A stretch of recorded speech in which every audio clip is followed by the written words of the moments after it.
con la parte de principios, y habíamos visto el principio protectorio, y vimos el principio de irrenunciabilidad.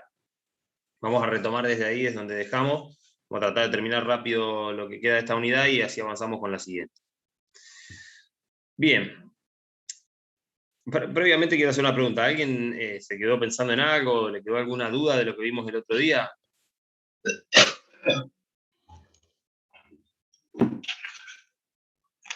Bueno, entonces seguimos adelante. ¿Están escuchando? Porque yo no escucho a nadie. ¿Se escucha bien? Sí, profe. Perfecto, profesor. Sí, profe. Tenía muy bajo el volumen yo también.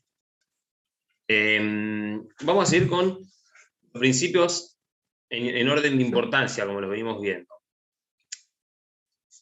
Vamos a ver el principio de continuidad de la relación laboral, también conocido como principio de estabilidad. Este principio tiene que ver con la necesidad del trabajador de contar con cierta estabilidad en su trabajo. Digamos, que se garantice cierta permanencia en su puesto de trabajo y, por ende, en sus ingresos. Está explicitado, está reconocido en la ley en el artículo 10 de la Ley de Contrato de Trabajo. Fíjense que el artículo 10 dice: en caso de duda, las situaciones deben resolverse en favor de la continuidad o subsistencia del contrato. Si bien este principio lo hemos explicitado en este artículo, lo vamos a ver a lo largo de toda la normativa laboral. Este principio es una derivación del principio protectorio y se proyecta en toda la normativa que tiende o que busca dotar de cierta estabilidad, de cierta continuidad a las relaciones laborales. Por ejemplo, vamos a ver que a la hora de regular el despido con causa del trabajador, la ley establece un parámetro que se tiene que tener en cuenta a la hora de que el trabajador comete una falta. Establece un parámetro para determinar si esa falta es suficiente o no, digamos, si es de cierta entidad, de cierta gravedad, como para justificar el despido. ¿Cuál es ese parámetro? ¿Alguien lo recuerda?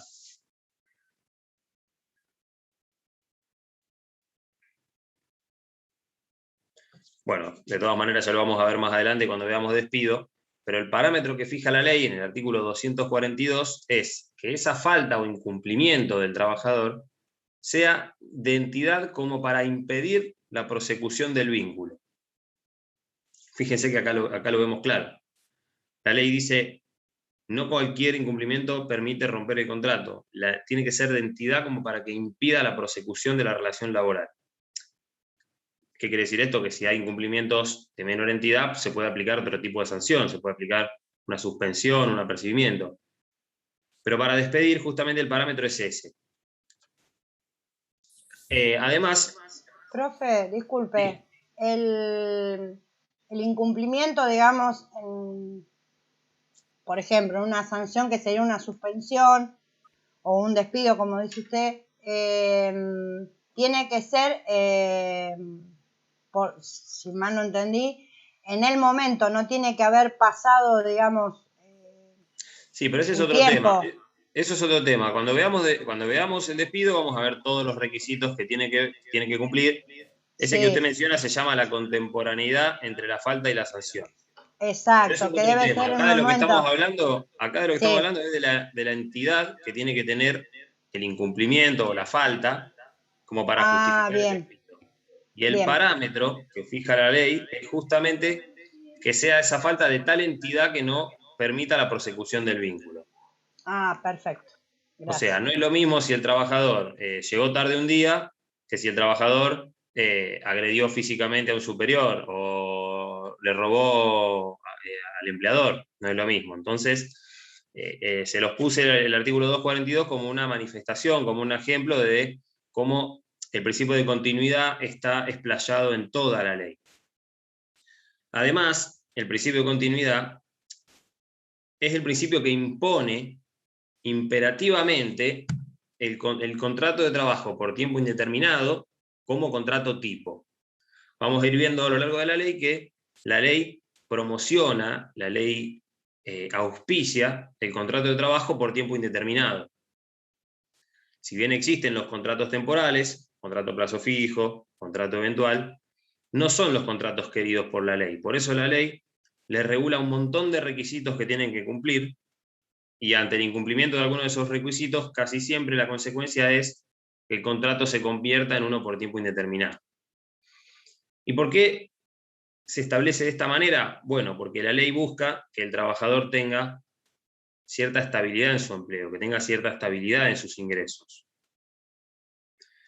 De hecho, vamos a ver que el artículo 90 establece como principio general el contrato por tiempo indeterminado, y el artículo 91 establece el modo normal de extinción para la ley del contrato por tiempo determinado, que es la jubilación del trabajador. Disculpa, ¿me repetirías los artículos de recién? El artículo 91 y... 90, sí, el artículo 90 sienta el principio general del contrato por tiempo indeterminado y establece las excepciones que tienen que darse para los contratos a plazo. Y el artículo 91 establece que el contrato en principio dura hasta la jubilación del trabajador. Obviamente vamos a ver que existen un montón de otros modos de extinción, pero el modo de extinción querido por la ley, digamos, promocionado por la ley, es la extinción. Por eso vamos a ver que la ley en un montón de normas prioriza la continuidad de la relación laboral. De hecho, busca que las partes respeten el principio de continuidad. Por ejemplo, en caso de transferencia de establecimiento, que lo vamos a ver dentro de unas clases, vamos a ver que la relación laboral subsiste. En caso de muerte del empleador, vamos a ver que la relación laboral en principio subsiste. O sea, en toda la regulación vamos a ver que la ley protege la continuidad del vínculo. Y acá, en el artículo 10, lo hace de manera explícita. Fíjese que dice, en caso de duda, las situaciones deben resolverse a favor de la continuidad o subsistencia del vínculo. Es un mandato tanto para las partes en el contrato como para el juez a la hora de resolver una determinada cuestión. Bien, el siguiente principio, que también es muy importante en esta materia y muy propio de esta materia, es el llamado principio de primacía de la realidad. Este principio tiene que ver con que el contrato laboral se lo suele llamar contrato realidad. Por este principio, en esta materia, le vamos a otorgar prioridad a los hechos, es decir, a lo que efectivamente ocurrió, por sobre las formas o las apariencias que las partes le den. Fíjense, está expresamente establecido en el artículo 14, que dice: será nulo todo contrato por el cual las partes hayan procedido con simulación o fraude a la ley laboral, sea aparentando normas contractuales no laborales, interposición de persona o cualquier otro medio. En tal caso, la relación quedará regida por esta ley. Este principio también es una manifestación del principio protectorio, y lo que busca este principio es que no se burle la aplicación de la ley laboral mediante la utilización de formas contractuales no laborales, mediante simulaciones, mediante fraude. ¿Cuál sería, por ejemplo, un supuesto de simulación por el cual se buscaría evadir la aplicación de esta normativa? Puede ser que en una sociedad de capital industria, que querés hacer a la otra persona sea un socio para no tener que pagarle todo lo que prevé la legislación laboral. Exactamente, ese es un supuesto claro de simulación: hacer figurar a los trabajadores como socios de una sociedad y no hacerlos figurar como empleados. También un supuesto de fraude podría ser, por ejemplo, la interposición de persona, cuando un trabajador está registrado por un tercero, generalmente insolvente, que el trabajador ni siquiera lo conoce, pero trabaja para otra persona. Eso es lo que se conoce como interposición de persona. Entonces, este principio opera como una norma antifraude, y lo que hace es que se deje de lado todas las formas que las partes le den, lo que hayan firmado, lo que esté en los registros contables, siempre y cuando no coincida con lo que se pruebe en la realidad. ¿Dónde vemos una aplicación muy clara de este principio? por ejemplo, en el trabajo en gris, cuando una persona trabaja 8 horas y está registrada 4. Por más que el trabajador firma sus recibos de sueldo, en donde dice que trabaja 4, en donde cobra en blanco por 4 y demás, el principio de primacía de la realidad va a ser que si se prueba que trabajaba 8 horas, se lo tenga que remunerar y se lo tenga que indemnizar como un contrato por 8 horas. ¿Se entiende cómo funciona este principio? Lo que busca es, digamos, que las partes, evitar que las partes, mediante un ardid o un engaño, eviten la aplicación de la normativa laboral. La finalidad es esa. Digamos, es una norma que, si bien habla de las partes, está principalmente dirigida al empleador, que en la mayoría de los casos, por un tema de números, por un tema económico, de costos, intenta evadir la aplicación de la normativa laboral justamente para ahorrarse el pago de cargas sociales, el pago de RT y demás. Sabemos que en este país tener un trabajador en blanco es caro. Entonces, bueno, justamente toda esta normativa busca evitar que los empleadores digamos, disimulen la relación laboral atrás de otro ropaje jurídico. Profe, yo tengo una pregunta con Sí, respecto a al principio. Porque el artículo, me parece que el 29, que habla sobre intermediación, ¿cómo se conjuga con este principio? Porque por un lado lo prohíbe, pero por el otro lo permite, pareciera. no, es que Que- justamente el artículo 29 es como una réplica o una manifestación directa del principio de primacía de la realidad, porque el 29 lo que dice es que cuando una persona es contratada por una persona, por una sociedad, pero presta servicios para otra, se considerará trabajador de la beneficiaria de la prestación de servicios. Es un supuesto claro de interposición de persona. Ahora, dentro de unas clases más adelante, vamos a ver todo lo que es tercerización, y vamos a ver que la ley desalienta todo lo que es la tercerización. Tengan en cuenta que es una ley de 1974, en donde todo lo que era tercerización o interposición de personas era sinónimo de fraude. Se entendía que se hacía para generalmente interponer un tercero insolvente. Hoy por hoy la tercerización es algo totalmente desarrollado en la industria moderna. Uno va a General Motors y ve que hay un montón de empresas trabajando ahí dentro. Una empresa le hace la limpieza de donde se hace la pintura de las partes. Es muy común la tercerización actual, pero vamos a ver que la ley de contrato de trabajo la desalienta. La ley tiene una visión bien taylorista y fordista del trabajo. Entonces es de la época donde el trabajo se hacía, el producto se hacía desde la primera pieza hasta la última en la misma empresa. Entonces, el artículo 29 lo que hace es establecer eso. Después vamos a ver que el 29 bis posibilita la tercerización a través de empresas de servicios eventuales. Esas son las únicas empresas a las que la ley les habilita la tercerización, digamos, la provisión de personal. No Eso sé le si iba se a preguntar yo, profe. La del 29 bis, esa es la de servicios eventuales. Esa es cuando, en caso, digamos, lo digo con mis palabras, en caso de solicitar personal, la empresa usuaria contrata a través de empresas de servicios eventuales a algún Sí, trabajador, algo así es. las empresas de servicios eventuales son las únicas empresas que la ley habilita a proveer de personal a otras empresas, que se llaman Exacto. empresas usuarias. Para habilitar estas empresas de servicios eventuales, la ley le impone un montonazo de requisitos. Tienen que estar habilitadas por el Ministerio de Trabajo y tienen que acreditar una solvencia, digamos, justamente porque la finalidad es evitar que estas empresas de un día para el otro se insolventen y todos los trabajadores se queden sin poder cobrar, ¿no? Que se vean despedidos y se queden sin poder cobrar. Entonces, les obliga a, por ejemplo, tienen que acreditar o depositar a la orden del Ministerio de Trabajo una caución equivalente a 100 sueldos de empleado de comercio. A su vez tienen que tener otra garantía secundaria, que suele ser un seguro de caución. Bueno, tienen una reglamentación muy exhaustiva justamente para acreditar la solvencia de estas empresas. Y es quien tiene registrado al trabajador, digamos.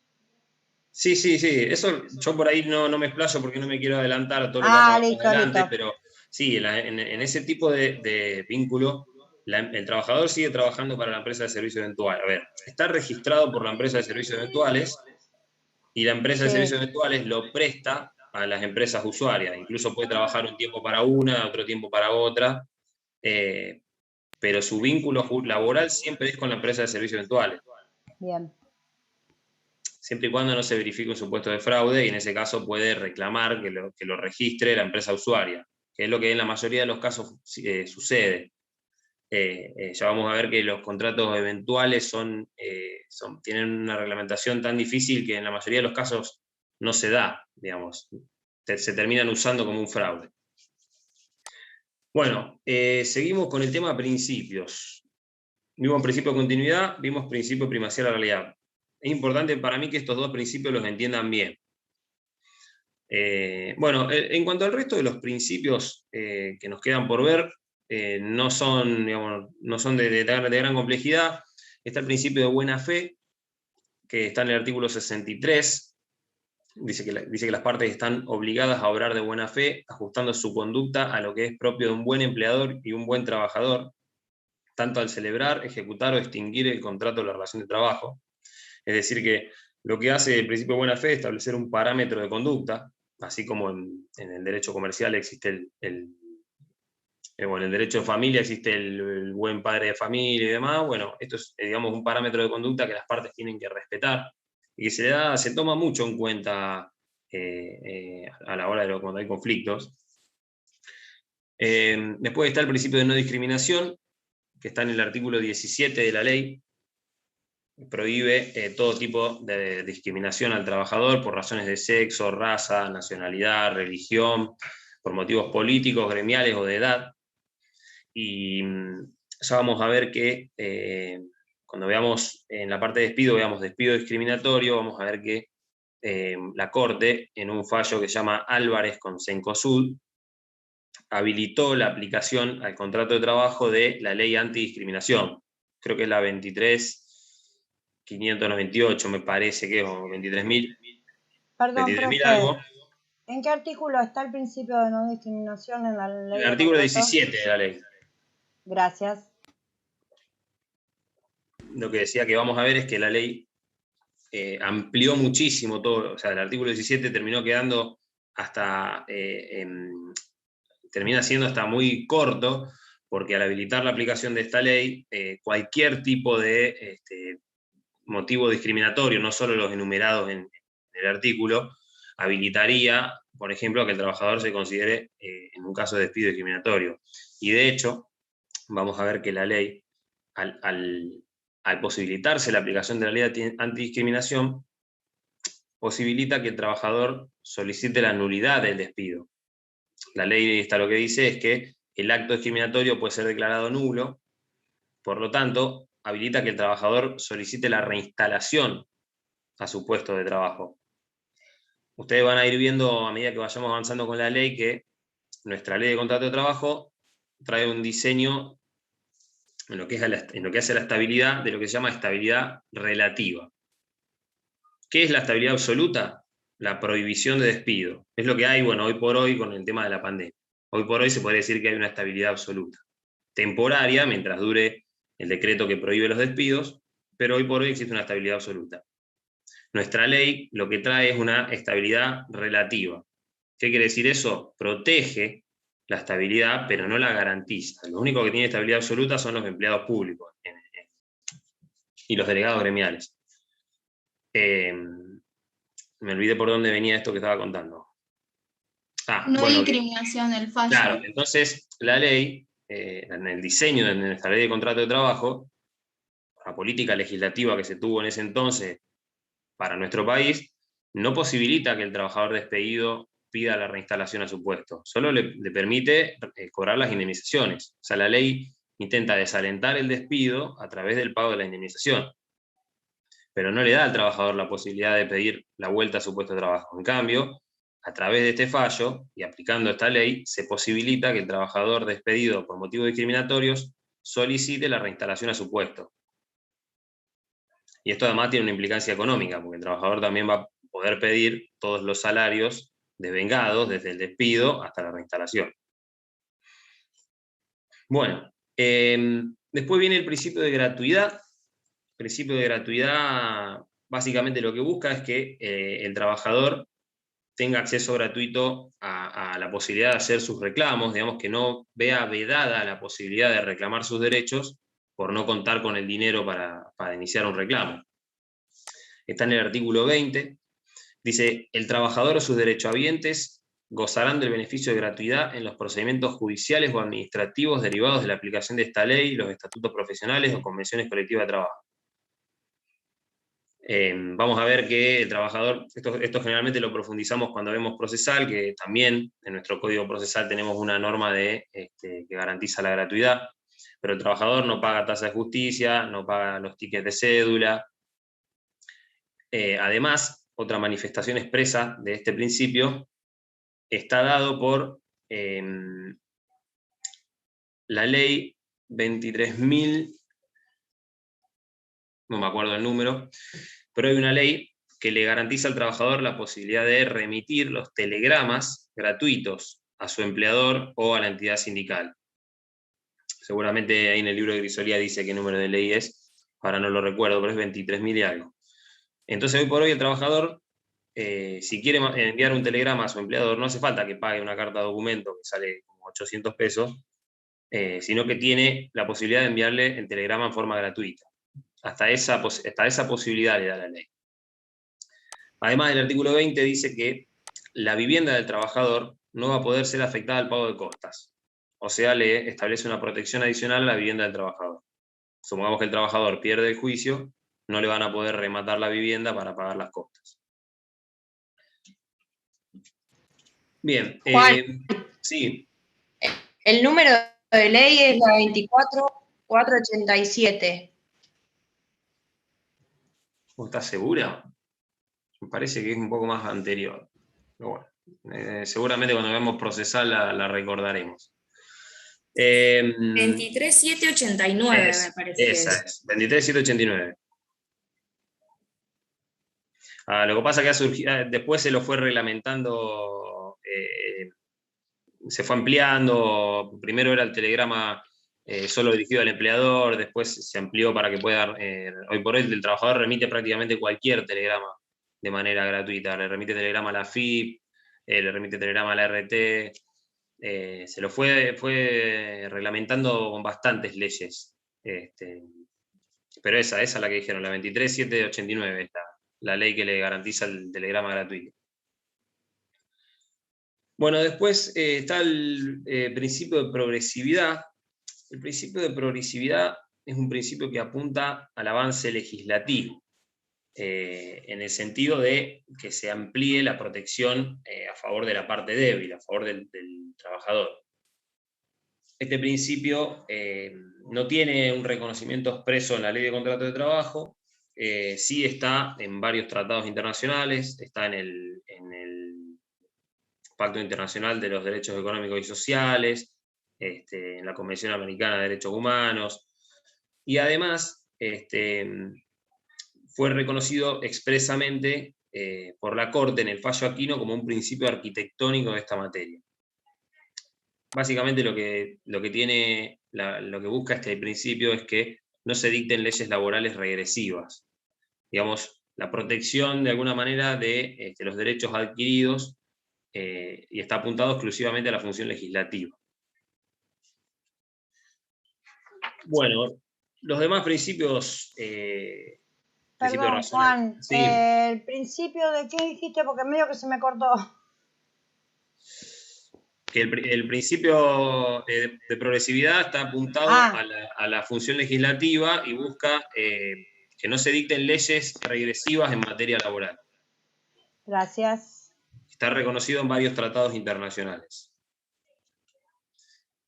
Bueno, con esto terminamos la parte de principios. Quedan algunos principios que los pueden leer de Grisolía, que son principios muy, muy generales, muchos son principios generales del derecho que se aplican en esta materia. Vamos a avanzar y vamos a pasar a la unidad siguiente, que es la unidad de contrato. Sí, ¿alguien me está hablando? Sí, yo, perdón, antes que pasemos a otro tema, digo. Sí. Yo había leído del libro que habla del ius variandi y la innovación objetiva en torno al principio de irrenunciabilidad. ¿Qué dice el ius variandi? Bueno, justamente le quería preguntar la diferencia entre el ius variandi y la innovación objetiva, porque yo entiendo que la innovación objetiva se tienen que hacer concesiones recíprocas para que se renuncie a una estipulación en el contrato, y en el ius variandi yo entiendo que no se da nada a cambio. Te quiero consultar En eso. realidad es así, el ius variandi es la facultad que tiene el empleador de variar la prestación del trabajador.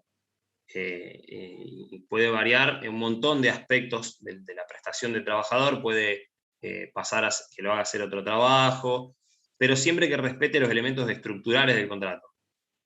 Es decir, no puede reducirle el salario, en principio no puede cambiar el lugar de prestación de tareas, salvo obviamente que compense esa modificación, pero sí puede, por ejemplo, cambiarlo de tarea, cambiarlo, digamos, el principio general es que puede hacer cualquier variación en la prestación del trabajador siempre y cuando no afecte los elementos estructurales del contrato. No puede en principio modificar la jornada. En cambio, la innovación objetiva se debe referir a cualquier cambio que tenga una contraprestación, digamos. Suponiendo que deciden pasar a trabajar más horas, pero a su vez decide pasarle a pagar más salario. Entiendo que viene por ahí. Sí, era eso, profe. Sí, quería consultar nomás el ius variandi, que no me había quedado claro, pero ya está, gracias. Sí, el ius variandi lo vamos a ver más adelante en la unidad de derechos y deberes de las partes, toda la regulación que tiene el ius variandi para no ser abusivo. Cuando el ius variandi es abusivo, el trabajador puede reclamar la restitución de las condiciones anteriores del contrato o incluso considerarse despedido, siempre y cuando se pueda tildar el ius variandi de abusivo. Pero te explico, el ius variandi es la facultad del empleador de cambiar las condiciones del contrato, que está reconocida por la propia ley dentro de las facultades. Obviamente que no puede afectar la renunciabilidad, no puede variarle el salario a su criterio, ¿no? Eso desde ya. A lo mejor por eso estaba dentro de este principio. ¿Hay algo más que ibas a decir de esto? Profesor, eso que usted comenta del ius variandi me pasó a mí en persona. Yo trabajaba en una empresa de turismo hace unos cuantos años acá en Rosario y yo estaba en la administración y me quisieron pasar a la caja por una cuestión de confianza y yo no quise. Y yo recuerdo que los consulté con un abogado laboralista y decía, bueno, te podés negar, ellos están en la potestad del trabajador, del empleador, de cambiarte de actividad. Y bueno, pues yo terminé renunciando porque no me gustaba, me presionaba mucho, me tensionaba mucho estar en la caja. Pero sí, tal cual, tal cual. Es como que no te podés negar a decir, no, yo esta tarea no la quiero hacer. Sería un poco eso lo que usted estaba comentando, ¿no es cierto?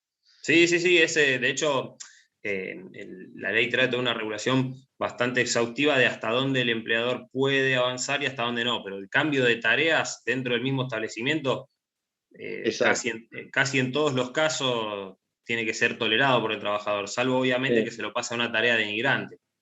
Exacto.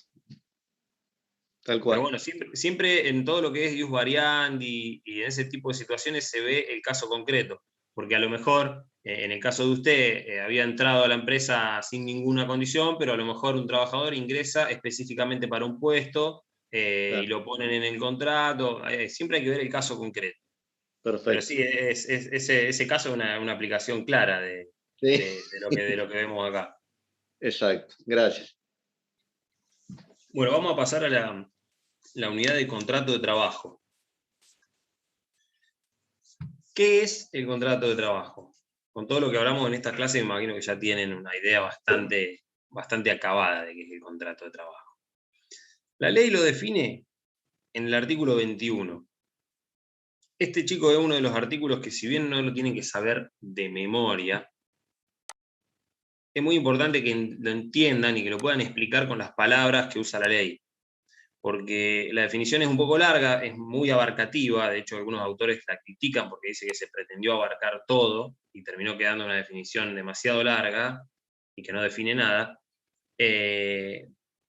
Y Y tiene, cada frase tiene un sentido, vamos a después a ir desmenuzándola. Por eso es importante que la sepan explicar, no con sus palabras, sino preferentemente con las palabras que usa la ley. Dice el artículo 21. Habrá contrato de trabajo, cualquiera sea su forma o denominación, siempre que una persona física se obligue a realizar actos, ejecutar obras o prestar servicios en favor de la otra y bajo la dependencia de ésta, durante un periodo determinado o indeterminado de tiempo, mediante el pago de una remuneración.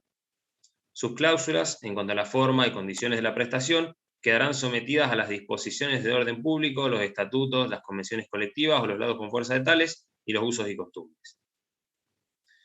Vamos a ir entonces desmenuzando un poco la definición para ver qué es lo que contiene. Esos son los que le llaman los elementos del contrato, sobre la definición. El primer elemento o rasgo distintivo, y es importante porque es lo que lo diferencia de la relación de trabajo, es que el contrato laboral nace de un acuerdo de voluntades entre las dos partes, entre empleador y trabajador. Fíjense que la ley dice se obligue. Cuando una persona física se obligue a realizar actos, ejecutar obras, o prestar servicios. Eso implica enrolar a nuestra ley en una postura contractualista. Ya vamos a ver un poco por qué. Segundo elemento, tiene que ver con las personas. Fíjense que dice que siempre que una persona física se obligue. O sea, la persona del trabajador siempre va a ser una persona física. Además, la prestación del trabajador se dice que es intuitu personae. ¿Qué quiere decir esto? Que es infungible. El trabajador no puede reemplazarse, no puede decir, hoy yo no voy a trabajar, mando a un amigo que me reemplace. No puede hacer eso el trabajador. Su prestación es personal. Distinto a lo que pasa con la figura del empleador. La figura del empleador, primero, ya vamos a ver ahora cuando veamos los sujetos del contrato, que el empleador puede ser una persona física, una persona jurídica o un conjunto de personas jurídicas. No necesariamente va a ser una persona física. Y además, durante la vida del contrato, la persona del empleador puede sustituirse. Ya vamos a ver que, por ejemplo, puede suceder que el empleador transfiera el establecimiento, puede suceder que el empleador fallezca y el contrato subsiste con sus herederos. En principio la persona del empleador es fungible. Bien, tercer elemento de la definición, y este es uno de los rasgos importantes y característicos de este contrato, la irrelevancia de la denominación asignada por las partes, también conocida como imperatividad del tipo. Acá, cuando la ley dice, habrá contrato de trabajo cualquiera sea su forma o denominación, ¿qué principio estamos viendo que plasma y que lo explicita? ¿El de primacía de la realidad? Exactamente, el principio de primacía de la realidad. Está queriendo decir la ley que, por más que las partes digan, esto no es un contrato de trabajo, es una locación de servicios, si se verifican las notas tipificantes del contrato laboral, se va a aplicar la legislación laboral.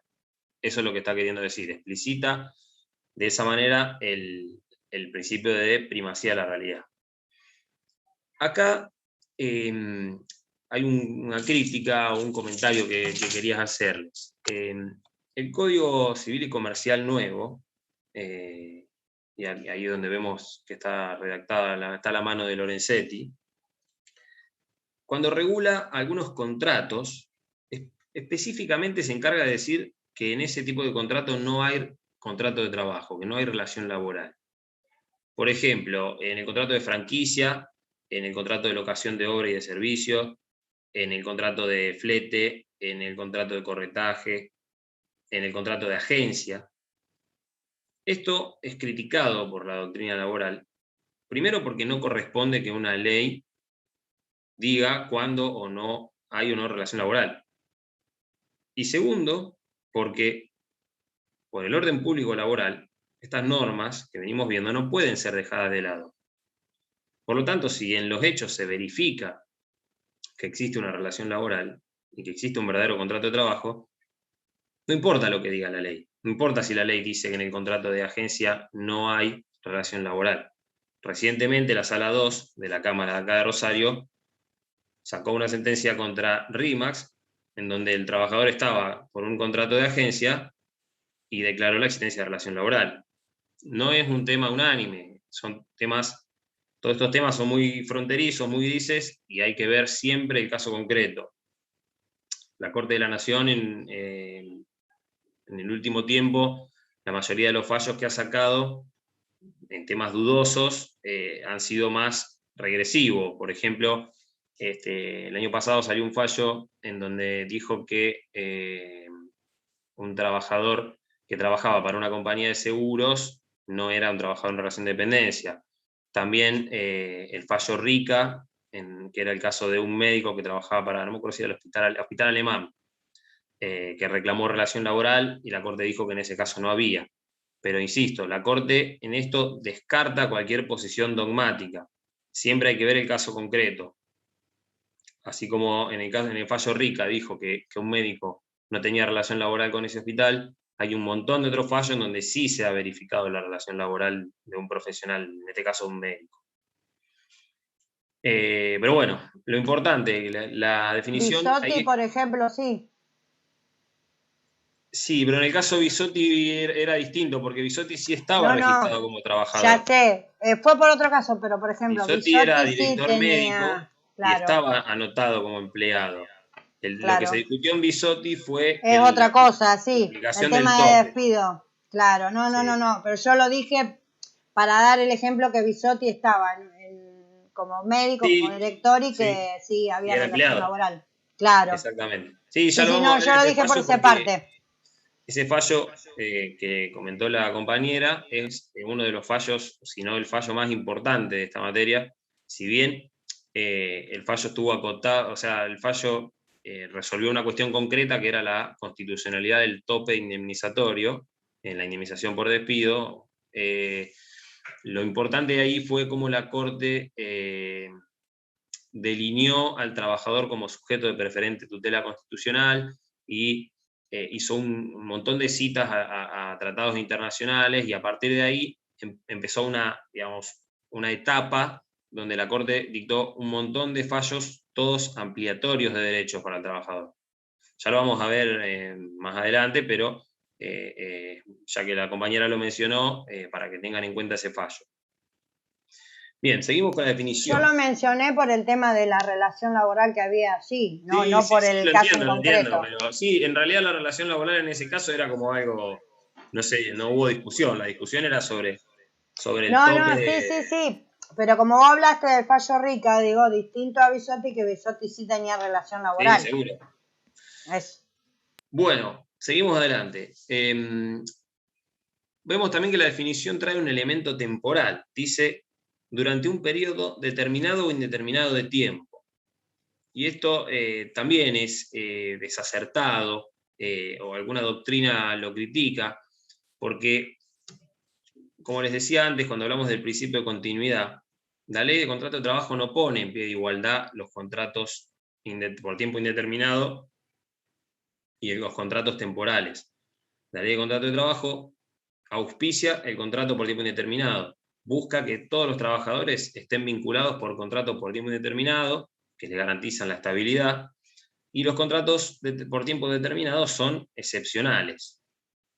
De hecho, vamos a ver que las partes no pueden voluntariamente decir usamos un contrato por tiempo determinado o indeterminado. Solo en ciertos casos la ley habilita a utilizar los contratos a plazo. Y la razón de ser es que exista una causa objetiva que lo justifique. Ahora, si yo tengo que cubrir un puesto permanente, no puedo utilizar un contrato a plazo. La ley no me lo va a habilitar. En ese caso se va a aplicar el principio de primacía de la realidad y se va a entender que es un contrato por tiempo indeterminado. Esa es una aplicación del principio. Bien, por eso les decía que se critica que la ley hable de por un periodo determinado o indeterminado de tiempo, porque es como que los pondría en pie de igualdad, cuando en realidad uno es el principio general y las otras son las excepciones. Sigue la definición y habla de las prestaciones de las partes. Dice que el trabajador ejecuta obras presta servicios o realiza actos a favor de otra persona y bajo la dependencia de esta. Este es el segundo rasgo bien característico de este contrato, que es la prestación del servicio en forma personal y en forma dependiente por parte del trabajador. Acuérdense de la primera clase que vimos las 3 manifestaciones de la dependencia laboral: la dependencia jurídica, técnica y económica. Bueno, lo fundamental no es solo la prestación de servicios, porque eso lo vemos, por ejemplo, en un contrato de locación de servicios, sino que esa prestación de servicios sea en forma dependiente, a favor de otro que tiene la facultad de dirigirla. Por otro lado, la definición también explicita la prestación principal que está a cargo del empleador, que ¿cuál es? Pagar La la remuneración. La remuneración. El pago de la remuneración, exactamente. Esa es la obligación principal que tiene el empleador en el contrato.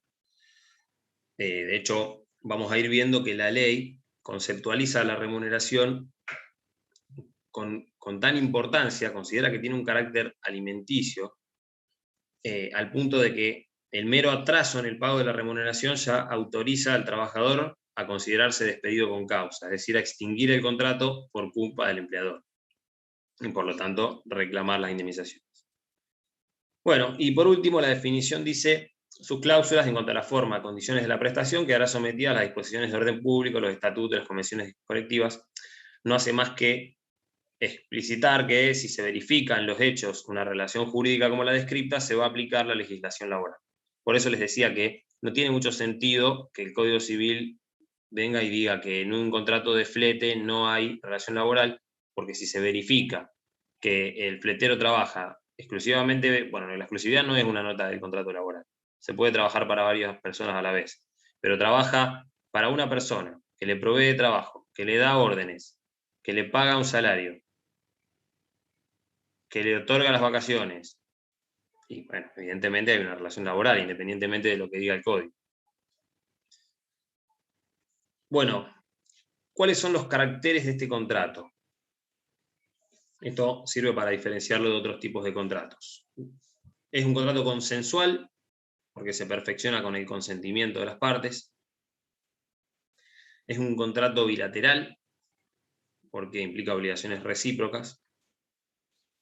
Un contrato oneroso, porque importa un sacrificio para cada una de las partes, luego compensado con una ventaja.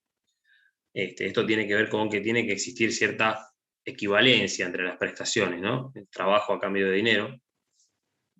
Es un contrato de tracto sucesivo o de ejecución continuada, es decir, que las prestaciones de las partes no se agotan, sino que tienden a repetirse en el tiempo. Este carácter del contrato ha habilitado que se plantee mucho una excepción que es bien propia de los contratos de tracto sucesivo, que es la excepción de incumplimiento contractual. ¿Cómo sería aplicar esto en materia laboral? Supongamos que el empleador no paga el salario, esto habilitaría al trabajador a no cumplir con la prestación. A su vez es un contrato conmutativo, porque las prestaciones de las partes son ciertas y determinadas desde el inicio del contrato. Es un contrato autónomo, porque tiene su individualidad propia, tiene su propia regulación. Por eso también te dice que es un contrato típico, porque es un contrato tipificado en la ley de contrato de trabajo. Es no formal. Acuérdense de esto, porque esto no sé por qué se suele haber mucho error en el examen con esto. El contrato, por regla, es no formal. Puede incluso ser pactado verbalmente, por lo tanto, por regla es no formal. Los que sí son formales son los contratos a plazo. Ya lo vamos a ver, que la ley les impone la forma escrita, tienen que explicitar la causa que lo justifica, tienen que explicitar el tiempo, tienen un montón de requisitos que cumplir.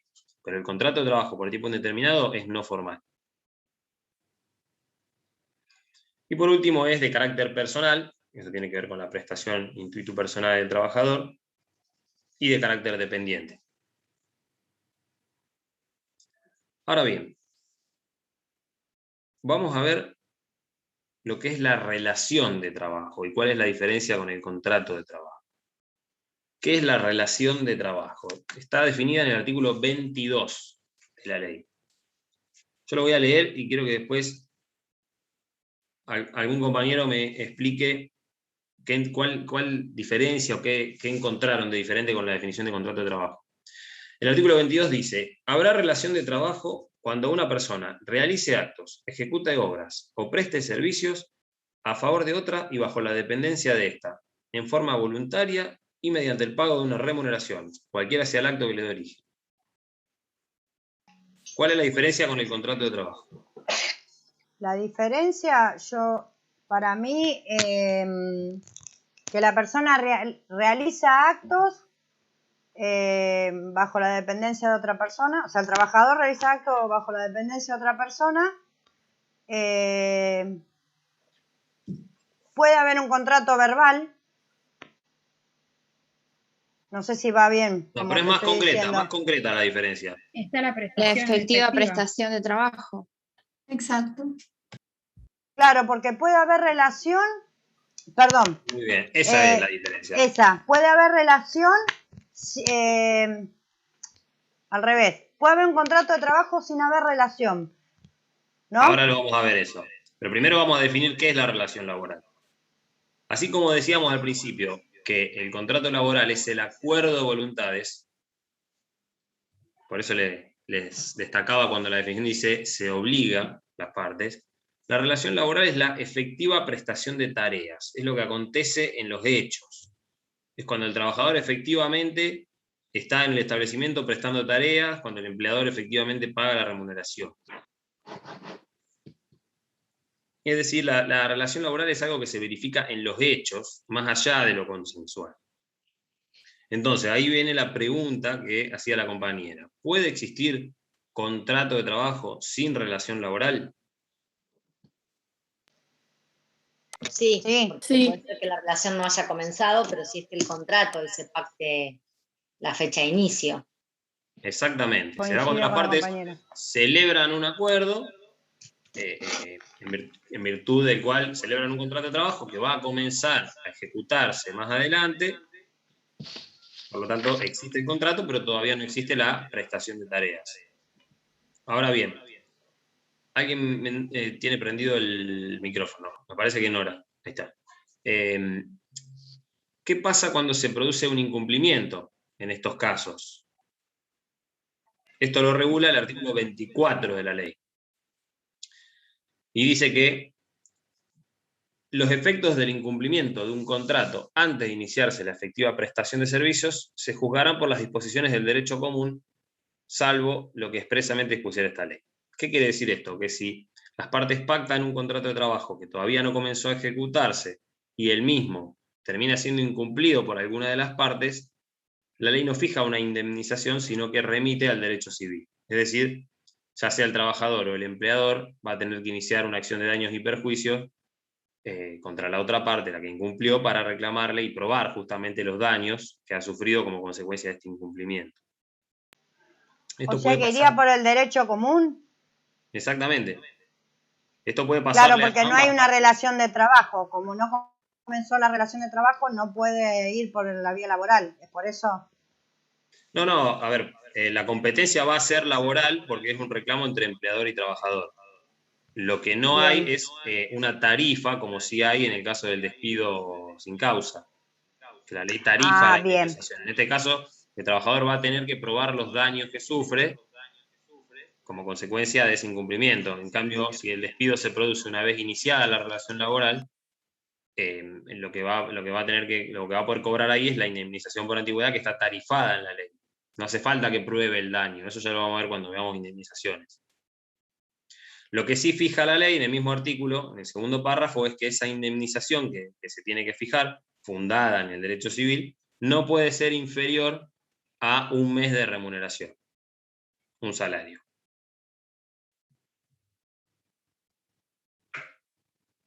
Lo que le estaba diciendo es que, si bien uno se imagina siempre este incumplimiento de parte del empleador, también puede ser que el trabajador pacta un contrato de trabajo y después nunca se presenta a trabajar. A lo mejor consigue un trabajo mejor o se va a otra ciudad. Entonces puede suceder, digamos, de ambas partes puede suceder este incumplimiento. Ahora bien, ¿A ustedes les parece, si bien dijimos que puede existir contrato sin relación, ¿puede existir relación sin contrato? No. ¿Por qué? El trabajo en negro. Claro, exactamente. Yo pensé por ese lado. Bueno, pero ¿qué sería el trabajo en negro? Porque usted me dijo que no, y yo le digo que esa respuesta está bien. Ahora, ¿usted qué piensa del trabajo en negro? No está formalizado. Bueno, pero el contrato laboral es no formal. Pero se presume, profe, el contrato. Verbal del acuerdo. El contrato existe independientemente de que esté registrado o no. Acuérdese que dijimos que al ser no formal puede incluso ser verbal. La registración es una obligación del empleador. Ahora, la clase que viene vamos a ver registración y vamos a ver que el empleador tiene que registrarlo en un libro, tiene que registrarlo en la AFIP, tiene que llevar adelante una serie de obligaciones. Ahora, el contrato existe independientemente de que esté registrado, va a ser un contrato en negro, pero el contrato existe. La respuesta, creo que vos, Sofía, creo que vos querías hablar. Y que cuando no hay contrato y hay relación, se presume como que hay un contrato. Exactamente. En el diseño de nuestra ley no puede existir relación de trabajo sin contrato, porque no, a ver, si se dan las notas tipificantes que mencionamos, una persona que realiza actos, ejecuta obras o presta servicios a favor de otra en relación de dependencia y contra el pago de una remuneración, sí o sí esa relación va a tener origen en un contrato de trabajo, salvo obviamente que sea un caso de esclavitud, porque en ese caso no estaría el consentimiento. Pero bueno, eso obviamente que no estaría amparado por el derecho, y tampoco entraría en la definición, porque habla de voluntariamente, que tiene que ser la relación de trabajo. Por lo tanto, no puede existir relación de trabajo que no tenga origen en un contrato de trabajo. Por eso no puede haber relación sin contrato. Obviamente siempre hay contrato de trabajo, más allá de que sea, como no formal, puede ser, como dijiste vos, verbal. Lo que siempre hay, lo que sí puede llegar a no haber es relación de trabajo, pero sí puede haber un contrato, ¿no? Sí, eso es lo que estábamos explicando. Bien. La relación laboral siempre está enmarcada o surge de un contrato, porque si no sería otra cosa. Supongamos que estamos hablando de una locación de servicio. Yo le pido por favor, Nora, que apague el micrófono cuando termine de hablar, porque me escucho yo y me desconcentro. Gracias. Les decía que, acorde a la definición de relación de trabajo que tenemos, no puede haber una relación de trabajo que no tenga origen en un contrato de trabajo, que no surja de un contrato de trabajo. De hecho, es justamente una aplicación del principio de primacía de la realidad subsumirla en la normativa del contrato de trabajo. Entonces ustedes se van a preguntar por qué la ley regula los dos supuestos. Y eso tiene que ver con una discusión histórica que existía en la doctrina. Había dos posturas sobre cuál era el origen del vínculo laboral. Estaba la postura contractualista o romanista, que consideraba que el vínculo tenía su origen en un contrato, y estaba la postura germánica, o se llamaba también institucional, que decía que se centraban en la afectación de voluntad del trabajador, de que lo asociaban más a la servidumbre, al contrato de trabajo, y decían que el vínculo laboral no puede tener su origen en un contrato, por lo tanto tiene su origen en el hecho mismo de la incorporación del trabajador a la empresa. Era una discusión doctrinaria que hoy por hoy está superada en todo el mundo, en la gran mayoría de los países ha triunfado el contractualismo, pero lo que hizo la ley fue tomar ambos supuestos. Fue decir, tanto el contrato de trabajo como la relación de trabajo están atrapados por esta ley. ¿Y cuál es la consecuencia práctica de eso? La importancia práctica de eso. La importancia está dada con facilitarle la prueba al trabajador. Porque ¿qué pasa? Cuando el empleador responde el telegrama del trabajador negando el contrato, suponemos que el empleador niega que exista el contrato porque aduce que existe otro tipo de contrato o porque directamente manifiesta que desconoce al trabajador, que es algo que pasa todo el tiempo cuando hay trabajo en negro. Generalmente la respuesta del empleador es negar el vínculo. y queda toda la carga de la prueba en manos del trabajador. Entonces, si la ley solo tuviera la definición de contrato, el trabajador tendría que probar que trabajaba para alguien, pero además tendría que probar el pacto, tendría que probar el consentimiento, el acuerdo de voluntades. Entonces, al tomar la ley, tanto la definición de contrato como la definición de relación de trabajo, lo que hace es facilitarle la prueba al trabajador en estos casos. Basta con que pruebe que trabajaba para alguien en relación de dependencia para que se le aplique la legislación laboral.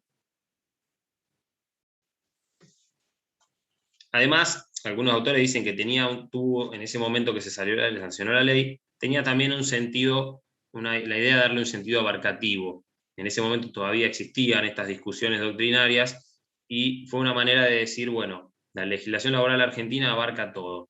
Superando, no vamos a entrar a discutir si el vínculo laboral nace de un contrato o nace de la efectiva incorporación del trabajador a la empresa, directamente aplicamos la legislación laboral a todo tipo de vínculo de estas características. Bien, ¿quedó clara la diferencia entre contrato y relación? Sí, profe. Bueno, vamos a avanzar. ¿Qué trae la ley además para facilitar la prueba al trabajador? Y este artículo es de suma importancia, de mucha aplicación en la práctica. El artículo 23 de la ley trae una presunción. ¿Qué dice el artículo 23? Dice, el hecho de la prestación de servicios hace presumir la existencia de un contrato de trabajo, salvo que por las circunstancias, las relaciones o causas que lo motivaren, se demostrase lo contrario.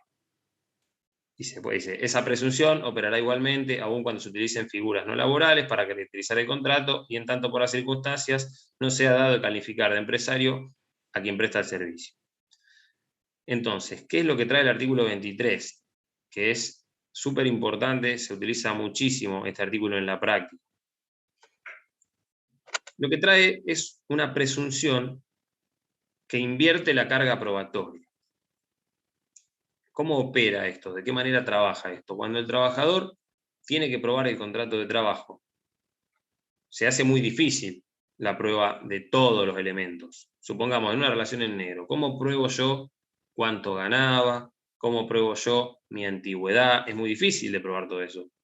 Entonces, lo que hace este artículo es que una vez que se prueba la prestación de servicios, es decir, yo pruebo que estaba trabajando para esta persona, es esa persona, el demandado, el empleador, quien va a tener que demostrar que esa prestación de servicios fue en virtud de otro contrato o de otro vínculo que no sea un contrato laboral. Lo voy a explicar de nuevo porque sé que es complicado y a lo mejor alguno no lo entendió. La aplicación de la presunción del artículo 23 implica que probada la prestación de servicios, yo pruebo que estaba realizando un servicio a favor de otra persona, se entiende que ese servicio fue prestado en el marco de un contrato de trabajo. Invierte la carga de la prueba, es decir, trae una regla procesal, digamos, de invertir la carga de la prueba de que esa prestación de servicios no fue en el marco de un contrato de trabajo. Se utiliza mucho en las relaciones laborales sin registrar. Supongamos que yo como trabajador demando a un empleador diciendo que yo trabajaba en su establecimiento. Y el empleador lo niega, dice, no, usted no trabajó nunca acá. Y yo traigo dos testigos que dicen que yo estaba trabajando ahí. Por aplicación de esta presunción se entiende que ese trabajo fue en virtud de un contrato de trabajo. Que yo no estaba ni haciendo una locación de obra, ni una locación de servicio, ni ningún otro tipo de contrato. Esa es la operatividad de esta presunción. Ahora bien, esta presunción de existencia del contrato de trabajo, como decimos que es una presunción iuris tantum, admite prueba en contrario, puede el empleador acreditar, el supuesto empleador puede acreditar que esa prestación de servicio fue porque me contrató para que yo le hiciera un trabajo adentro de la empresa, por ejemplo. Lo puede hacer. Y sobre esa presunción hay dos posturas, dos discusiones doctrinarias. Una postura más amplia, considera que con la mera acreditación de la prestación de servicios se dispara la presunción. Y otra postura más restringida considera que no basta con la acreditación de la prestación de servicios, que el trabajador tiene que acreditar que esos servicios fueron realizados en forma dependiente. Lo que se le critica a esta postura restrictiva es que si se le exige al trabajador que pruebe no solo la prestación de servicios, sino que esa prestación de servicios fue realizada en forma dependiente, está probando la relación de trabajo. Es decir, es la prueba misma de la relación de trabajo, por lo tanto la presunción no tendría sentido. Por eso la postura amplia es la que tiene total recepción en la jurisprudencia. Yo no he visto nunca una sentencia que le exija al trabajador, para aplicar la presunción, la prueba de que los servicios fueron realizados en forma dependiente. ¿Se entiende? ¿Alguien tiene alguna duda de cómo funciona la presunción? No, profe. Perdón, profe. Lo que pasa es que este artículo obviamente tiene relación con el artículo 22 que habla de la relación de trabajo, porque justamente si la relación de trabajo supone que en su origen hay un contrato, acá está diciendo que la mera prestación hace presumir que hay un contrato. Es casi lo mismo. Bueno, yo le explico, no es lo mismo, porque fíjese que la relación de trabajo implica una prestación de servicios realizada bajo la dependencia de otra persona. Sería lo mismo si tomamos la postura restrictiva y le exigimos al trabajador que pruebe no solo la prestación de servicios, sino que esos servicios eran dirigidos por otra persona, que lo hizo en forma dependiente. Eso sí, sería lo mismo que exigirle que pruebe la relación laboral. Acá basta con la acreditación de la prestación de servicios. Basta con que yo pruebe que fui a trabajar a esa empresa, que trabajé para esa persona. Pero esa prestación de servicios puede ser en virtud de otro tipo de contrato. Puede ser que me contrató para que yo, por ejemplo, realice un trabajo concreto, puntual, dentro de la empresa. O puede ser cualquier otro tipo de contrato, ¿no? Pero la diferencia es esa. Una, digamos, la presunción del 23 se dispara con acreditar que yo presté servicios para otra persona, y la relación de trabajo implica un montón más de elementos. Ahora bien, esa presunción lo que hace es facilitarle al trabajador la prueba de la relación laboral o del contrato laboral, de ambas cosas, cuando, digamos, en los casos en que es negada por el empleador. Pero como les decía, no es una presunción juris tantum, juris de jure, es una presunción juris tantum, por lo tanto, el empleador puede acreditar que no es de esa manera, digamos. ¿Se entiende? Una consulta. Sí. Gracias, profe. Solo se presume el contrato de trabajo, ¿no? El resto de los institutos no se presume nada con eso, ¿no? ¿Cómo? No le escuché. Que solo se presume el contrato de trabajo. No sé si... Sí, lo que pasa es que, la presunción de que existe el contrato de trabajo, si se confirma, es decir, si el empleador no logra demostrar que fue otro tipo de vínculo, es la llave de acceso para la aplicación de toda la ley laboral. Pero el resto de los institutos, por ejemplo, el sueldo, todo eso no se presume, tiene que probarlo igual. Bueno, ahí juega otra presunción, que es la presunción del artículo 55. Generalmente una va de la mano con la otra. La presunción del artículo 55, esto no me quiero adelantar, se los explico cortito para no adelantarme a la clase que viene, que la va a explicar el doctor Pastorino, pero tiene que ver con la registración del trabajador. El empleador tiene la obligación de registrar al trabajador en el libro especial del artículo 52. En ese libro consta la fecha de ingreso, el salario, la categoría y demás. Entonces, cuando en el marco del juicio el trabajador intima al empleador a que acompañe ese libro, cuando el empleador no lo acompaña o el trabajador no figura, obviamente siempre que se aplique la presunción del 23, se va a entender que las constancias que debían figurar en ese libro se tiene por cierto lo que dijo el trabajador. Es decir, yo pruebo la prestación de servicios, invierto la carga de la prueba. Si el empleador no me trae el libro donde yo debería estar registrado, o lo trae y el trabajador no figura, siempre y cuando se confirme que fue un contrato de trabajo, se tiene por cierta la remuneración que denunció el trabajador, la fecha de ingreso que renunció el trabajador y demás, salvo prueba en contrario. Salvo prueba en contrario. Esa es la manera práctica de cómo se determina la fecha de ingreso, la remuneración, la jornada, la categoría, cuando no está registrado. Obviamente Profesor. que... Perdón, termino esto y Sí, le contesto. sí, Obviamente que todo está sujeto a prueba.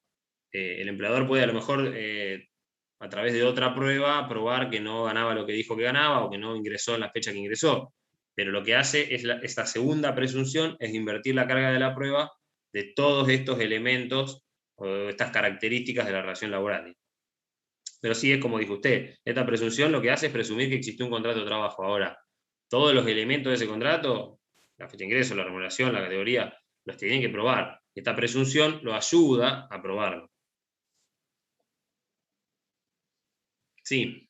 Sí, o sea que lo más importante del trabajador es que tiene que acreditar la efectiva prestación del servicio, para después irnos al tema del contrato de trabajo, el contrato negro, contrato... Es así, ¿no es cierto? Exactamente. En la práctica sí. Ahora, estamos hablando siempre que el empleador niega el contrato.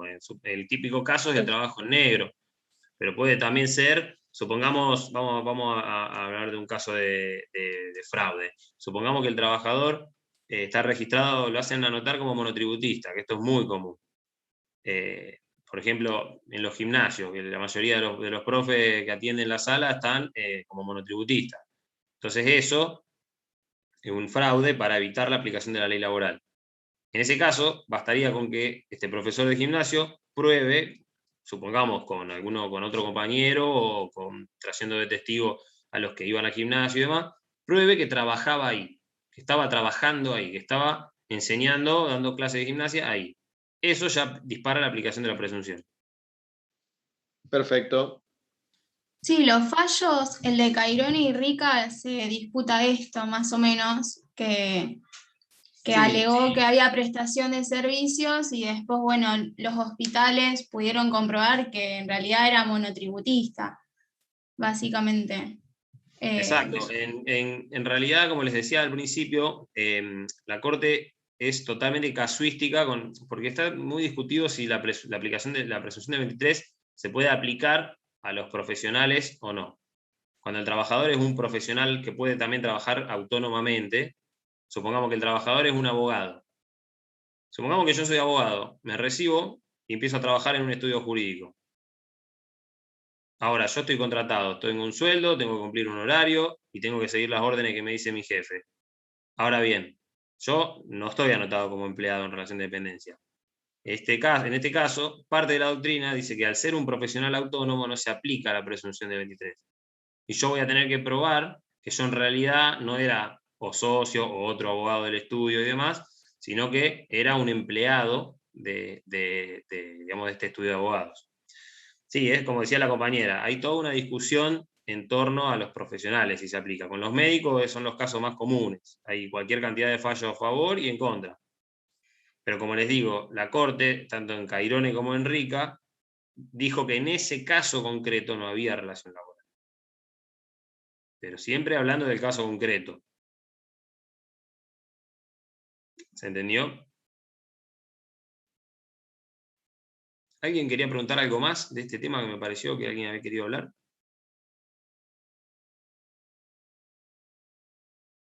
Se entendió, profe, gracias. Bueno, veo que estamos bastante justos de tiempo. Ahora seguimos con la parte de sujetos del contrato de trabajo. En esta parte la ley trae una serie de definiciones. La ley dice, en el artículo 25, trae la definición de quién es trabajador.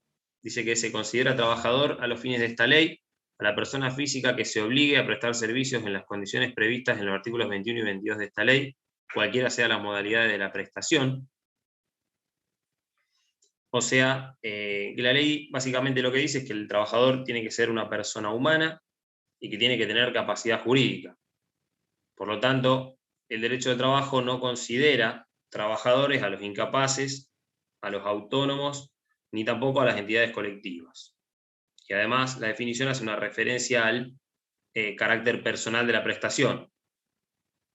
Fíjese que dice, se obliga o preste servicio en las condiciones previstas en los artículos 21 y 22. Acá la ley laboral trae dos regulaciones antifraude, dos normas antifraude que vamos a ver. Una está en el artículo 27, que es la del llamado socio empleado. El artículo 27 dice, las personas que, integrando una sociedad, prestan servicio a esta, prestan a esta toda su actividad o parte principal de la misma, en forma personal y habitual, con sujeción a las instrucciones o directivas que se le impartan o pudieran impartírsele para el cumplimiento de tal actividad, serán consideradas trabajadores dependientes de la sociedad a los efectos de la aplicación de esta ley y de los regímenes o convenciones que lo regulan. O sea, la norma del artículo 27 lo que hace es tipificar un supuesto de simulación, que es hacer aparecer al trabajador como parte de la sociedad. Se dice que esta norma tiene como una doble finalidad o una doble aplicación. Por un lado, prevenir el fraude que se produce cuando, mediante la adopción de una figura contractual societaria, que obviamente es una figura no laboral, se realiza una simulación ilícita para evitar que el trabajador sea registrado como trabajador y aplicarle la norma laboral. Y por otro lado, también esta norma define el estatus jurídico laboral del socio, verdadero socio. Acá estamos hablando cuando existe una verdadera sociedad y uno de los socios trabaja para la sociedad, presta su actividad en forma habitual y sujeto, eso es lo más importante de la definición, sujeto a instrucciones, sujeto a órdenes, eso es una muestra clara de la relación de dependencia, en el sentido de permitir que admita la doble calidad, que pueda ser socio y empleado a la vez. Bueno, el artículo también exceptúa a las sociedades de familia entre padres e hijos, en ese caso se excluye de la aplicación de este artículo. Bueno, en ese caso se entiende que quien dirige el trabajo es un integrante del núcleo familiar, conviviente, por lo tanto también el hijo que trabaja en la sociedad de familia se vería beneficiado por la prestación, por su trabajo. Y también es importante tener en cuenta que esto no puede aplicarse a las cooperativas de trabajo, las cooperativas de trabajadores. Porque en ese caso, en las cooperativas de trabajo, digamos, el capital de trabajo es la fuerza de trabajo del trabajador. Por eso no sería aplicable esta figura. En ese caso no habría un fraude. Y la otra norma antifraude que vemos acá es la del artículo 28, que son los llamados auxiliares del trabajador. Lo que dice la ley es que si el trabajador está autorizado a servirse de auxiliares, estos serán considerados en relación directa con el empleador de aquel,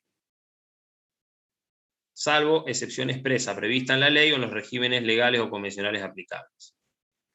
¿Qué quiere decir esto? Que la ley en principio veda la posibilidad de que el trabajador sea ayudado por sus auxiliares. No puede llevar a un auxiliar para que lo ayude. A ver, en principio no puede. ¿Y cuál sería la aplicación? Que si lo hace, el auxiliar se entiende en relación laboral con el empleador principal. ¿Cuál es la finalidad?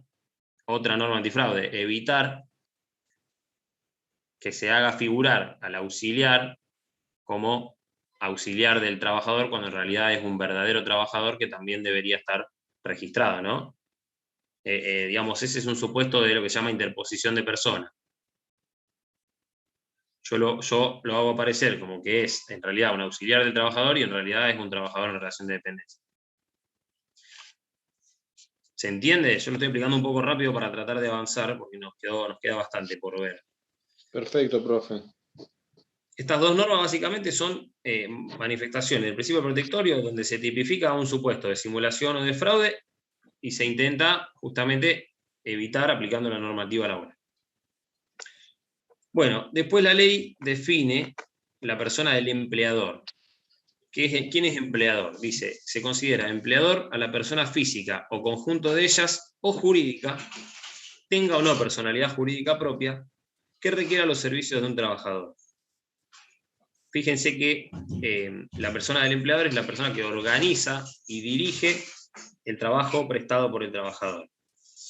A diferencia del caso del trabajador, que dijimos que sí o sí tenía que ser persona física, acá la ley dice que puede ser persona física, conjunto de personas físicas, o persona jurídica, y acá la doctrina agrega, o conjunto de personas jurídicas. Acá, bueno, hay un montón de supuestos medio, digamos, discutidos. Por ejemplo, ¿qué pasa con los fideicomisos? Los fideicomisos no tienen personalidad jurídica propia, por lo tanto, hay que entablar la demanda contra el fiduciario. O, por ejemplo, con las sociedades de hecho. Las sociedades de hecho, como los actos de la sociedad de hecho no son oponibles a terceros, solo son válidos entre los socios, en ese caso, el empleador no sería sociedad de hecho, sino todos los socios. Entonces, si se intenta demandar a una sociedad de hecho, hay que demandar a todos los integrantes. Y otra cosa que admite la ley es el supuesto de empleador múltiple. Fíjense cuando dice persona física o conjunto de ellas. Si bien la figura del trabajador solo puede estar integrada por una sola persona, la figura del empleador puede estar integrada por varias personas. Hay un montón de casos que son muy típicos de este tipo de vínculo. ¿A quién se le ocurre alguno?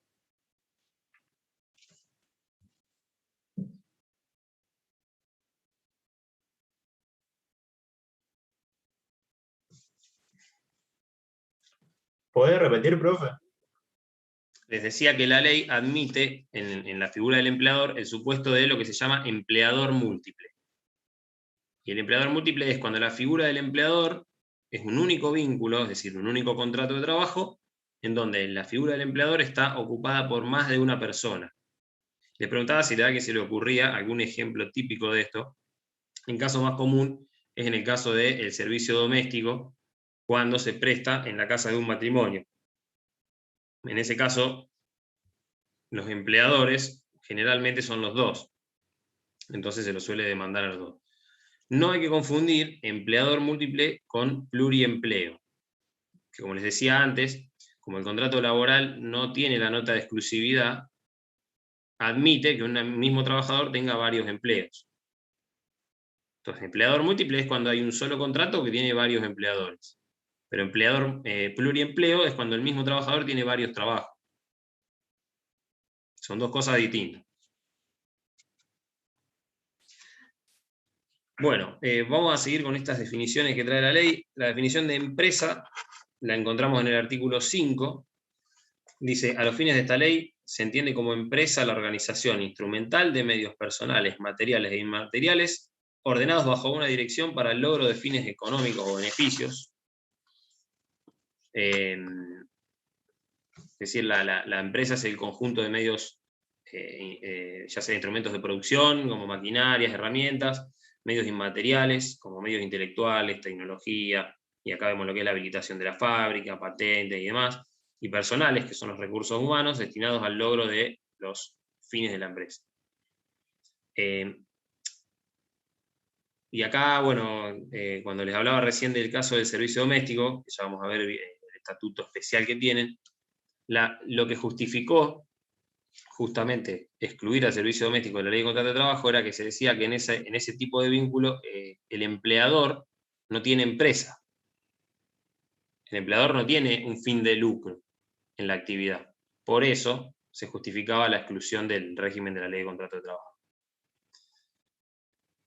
Bueno, el artículo 5º, segundo párrafo, define el empresario, que es quien dirige la empresa, ya sea por sí o por medio de otras personas, y con quien se relacionan jerárquicamente los trabajadores. Acá es importante tener en cuenta que el empresario no es sujeto del contrato de trabajo, sino que es el dueño, digamos, de la empresa. En la mayoría de los casos coincide con el empleador, en la mayoría de los casos. La figura del empleador también coincide con la del empresario.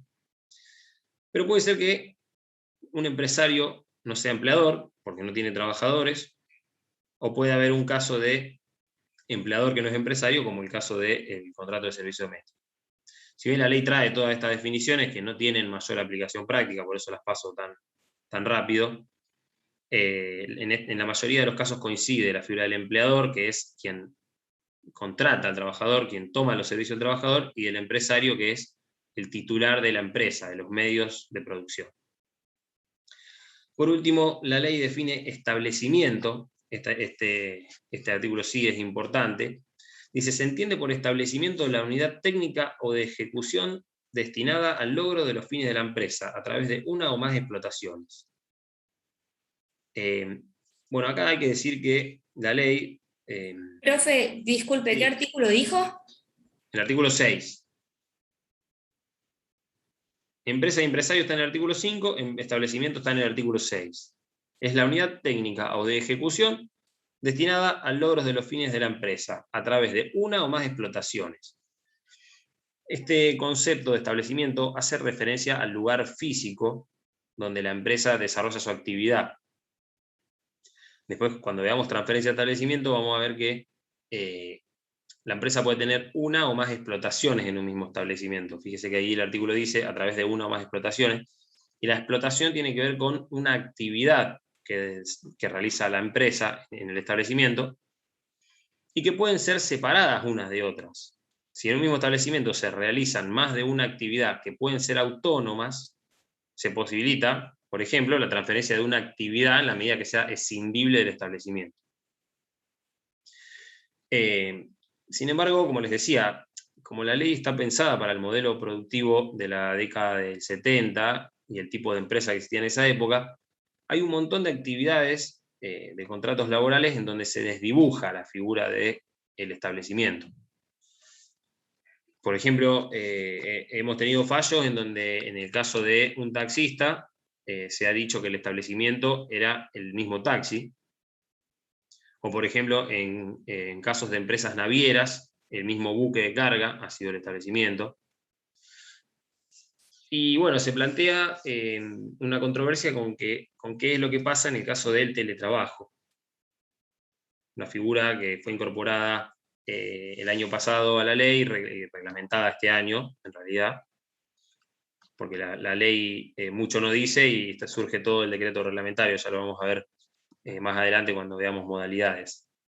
¿Qué pasa con el teletrabajo? ¿Existe establecimiento o no existe? Son todas cuestiones que se van a ir resolviendo a medida que empieza a avanzar la jurisprudencia sobre este tema.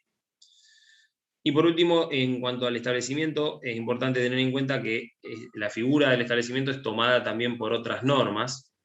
Por ejemplo, la ley de asociaciones sindicales fija la cantidad de trabajadores, fija la cantidad de delegados gremiales que tiene que tener la empresa en función de la cantidad de trabajadores que tiene cada establecimiento.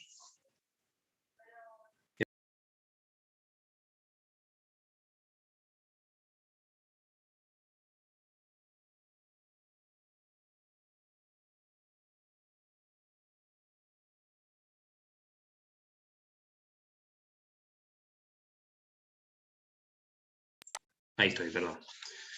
Bueno, yo quería avanzar sobre lo que es la parte de requisitos del contrato, que sí es un poco más importante, pero ya estamos en horario. Vamos a cortar acá y en la clase que viene vamos a terminar esta unidad y después arrancamos con la parte de registración. Profe, una consulta, disculpe. La diferencia entonces entre empresa y establecimiento, ¿hay alguna diferencia? O sea, sí, el establecimiento, pero... el establecimiento la empresa hace a la unidad, dice la unidad técnica o de ejecución destinada, perdón, el establecimiento es la unidad técnica o de ejecución destinada al logro de los fines de la empresa, es un concepto más inmaterial. En cambio, la empresa tiene que ver con los medios técnicos, con los instrumentos, con lo material. Y obviamente también con lo que hace a la habilitación, patentes, marcas. La noción de empresa, la ley no la trae por una finalidad concreta, no tiene una aplicación. La noción de establecimiento sí. En el sentido de que el establecimiento hace referencia al lugar concreto donde el trabajador presta servicios. Bien, ahí lo entendí mejor, gracias. Bueno chicos, la clase que viene vamos a terminar con esta unidad, nos queda ver la parte de requisitos, de capacidad,